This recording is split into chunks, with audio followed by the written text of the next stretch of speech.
scientists revealed two terrifying underwater UFO encounters on nuclear submarine during covert operations.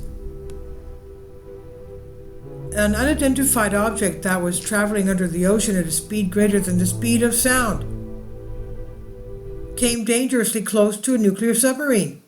This claim was made by a researcher who was working on a classified operations aboard the USS Hampton when he made the statement.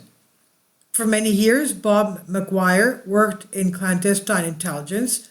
He disclosed two incidents about underwater UFOs, or what we call USOs, that he saw while performing covert operations. This claim was made several months after a video had been made public by the United States military in which it appeared to show an unidentified flying object moving from the sky into the water in the year 2019. UFO researcher and former fighter pilot Chris Leto heard the story from Bob McGuire, who said that the submarine passed at incredible speed while going deep and fast in the late 1990s.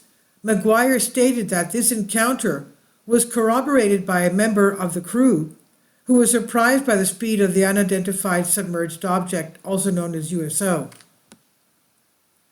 We were underway, and all of a sudden I hear the sound. It was really strange. It was moving so fast. I just cannot believe it, because this submarine is limited to the speed it can go by, the incomprehensibility of water in front of it, and this thing just blew us like we were standing still. It blew by us like we were standing still. I'm not going to throw anybody else under the bus, but here I guarantee you the following happened. A person with knowledge of onboard systems came out and said, "Oh my God, this thing is going faster than the speed of sound underwater, but that's faster than the speed of sound in air."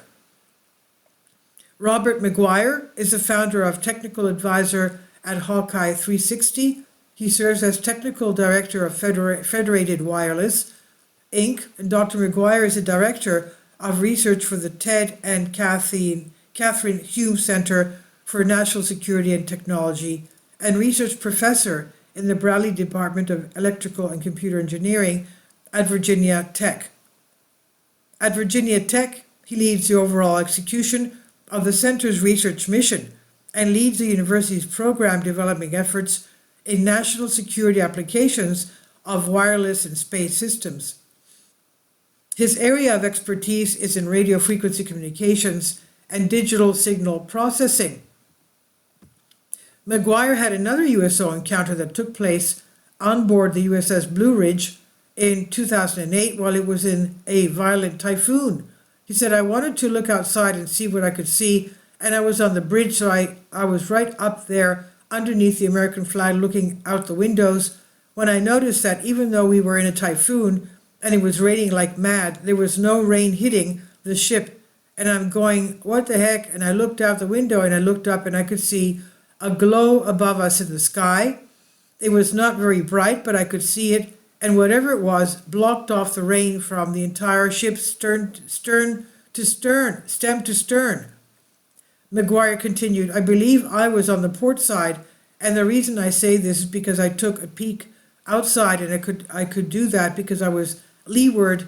In other words, the winds were from behind me, and the bulkhead of the ship were blocking the winds. So I could look up easily. So anyway, it suddenly grew brighter and took off straight up, and the rain returned," he said. Similar to McGuire's second encounter, in 1991, USS Kirk FF-108 USO encounter took place off the west coast of South America. The witness stated that at the time he was chief of operations and intelligence serving aboard the Knox-class escort destroyer USS Kirk, and that they were a part of a drug interdiction force consisting of USS Kirk and 3 other Navy ships.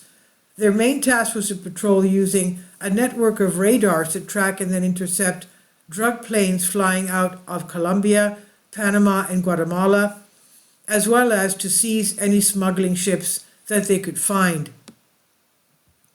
The witness said that his primary position was at the CIC Combat Information Center, which he and 22 other specialists maintained 24 hours a day, 7 days a week, rotating in 2 shifts of 11 people. At 2 a.m. on December 16, he was on duty at CIC. The night was calm and nothing unusual happened. He said he used the brake to go up to the bridge, and at that time the entire ship was in a status called darkened ship, when all the external lights were turned off, as well as on the bridge. That is, everything around was dimly lit only by instrument panels. His friend was on deck duty at that night, and they chatted when they had some free time. And suddenly everything around was lit up in a red color, he said. All of a sudden, and out of nowhere, like a huge flash from a camera, emanating from the starboard's bow sea level upward was a huge flash of red glowing light, which lit up our entire ship. It only lit up our ship, not the surrounding ocean, just our ship. It happened so fast that the OOD, the navigator, and I were speechless for about 5 seconds, at which time I looked at the OOD and asked him if he just saw that light, and he stated yes in a sullen voice. I then asked the navigator, and he replied yes, and then took the navigator's sound-powered headset and asked the forward and aft lookouts if they had just seen the same red flash, to which the forward lookout started, "Yes, what the hell was that?" After lookout said yes as well, I then immediately contacted CIC and asked the CIC officer if we had any aircraft or surface ships in our vicinity, to which he replied clear as a whistle. I asked if he had any submarine activity in the area, to which he replied no. At this point, I looked at the OOD and asked him if we should wake up the captain, or as we would call him, the old man. The OOD sat there stunned for a minute, as did I and everyone else.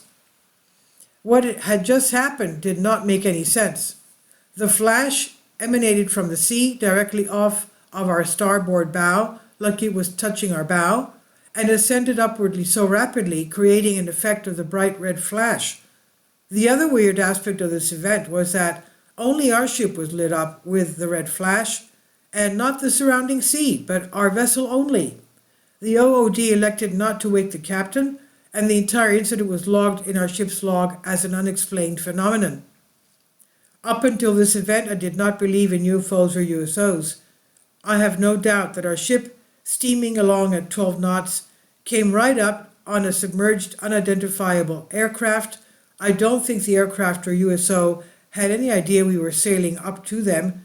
I think whatever it was took off in a very unplanned and fast manner and wanted to quickly identify us, thus the flash. In the end, after much deliberation, they decided not to wake the captain up, but simply to register it in the ship's log as an unexplained phenomenon. Many members of the United States, the Navy, have reported fascinating sightings, and video showing UFOs entering water has even been made public. A video that was shot by the sailors of the USS Omaha in July 2019 off the coast of San Diego is one of the pieces of evidence that are being put up to support this claim. A spherical object is seen soaring over the ship and then plunging into the ocean in the video that was shared by UFO researcher and investigative director Jeremy Corbell. And during this time, a member of the crew can be heard saying, "Wow, it splashed." The video generated considerable interest online, and when Corbell revealed that a Navy submarine had been dispatched to look for the object without success, things got even more intriguing. It's interesting to note that at around the same time, American submarines also spotted other mysterious anomalous objects that defied the laws of physics in the water nearby. The Navy has verified the authenticity of the video, but claims to have no explanation for its existence.